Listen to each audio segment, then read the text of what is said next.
picture the Lord paints of heaven, every tribe, nation, and tongue. Some that worship without instruments because they don't have any, different sounds, different voices.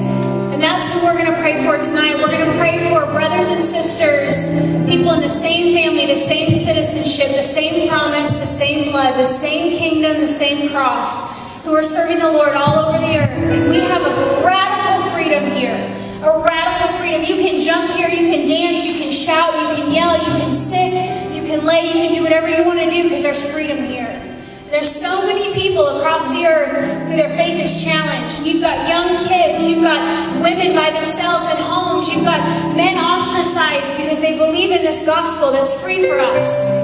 And there's an awesome thing when it's free, but we're going to pray for those who it's not free. And it's costing them something more than it's costing us. We're going to pray tonight for the persecuted church. We're going to pray tonight for oppressed nations, for places where they've never heard the gospel. They've never had a chance to say, do you believe in Jesus? Who's this? Who's Esau? Who is this man you're talking about? He died for you. You don't have to earn this salvation. You guys, every other religion, you have to earn it. You have to earn it. You have to, it's what you can do. For us, we say, Lord, we've got nothing. You're everything. And that's what we're here tonight celebrating.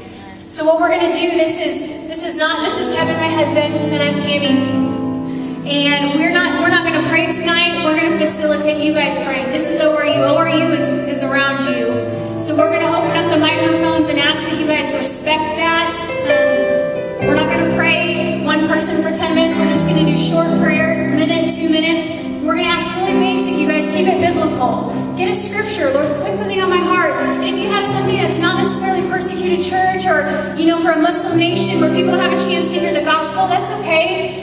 Specifically, we'd love to hear from international students. If you grew up in a place that's not the United States, we'd love for you to come and to pray for your country. So can we agree to do that, you guys?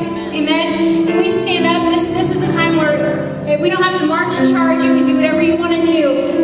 But let's agree that there's something really specific. Kevin's going to open up in prayer. When somebody's praying, you know how Pastor Wayne's been talking about this, kind of mentally we go in our own world. We're just going to ask you guys engage with the nation, the city, the people group, whatever might be on your heart. Inner cities in the United States, we need some missionaries in Jesus' name. So amen, can we do that? Can we open up the microphone and pray through some of those things? Can I have someone with a Bible, a bold person that wants the microphone to read a scripture for me? A bold one. A bold one. Anybody? Come on up. Come on up. We're going to read 1 John 5:13 to 15. 1 John 5:13 to 15. Feel free to pull it out. It's just a good reminder as we pray.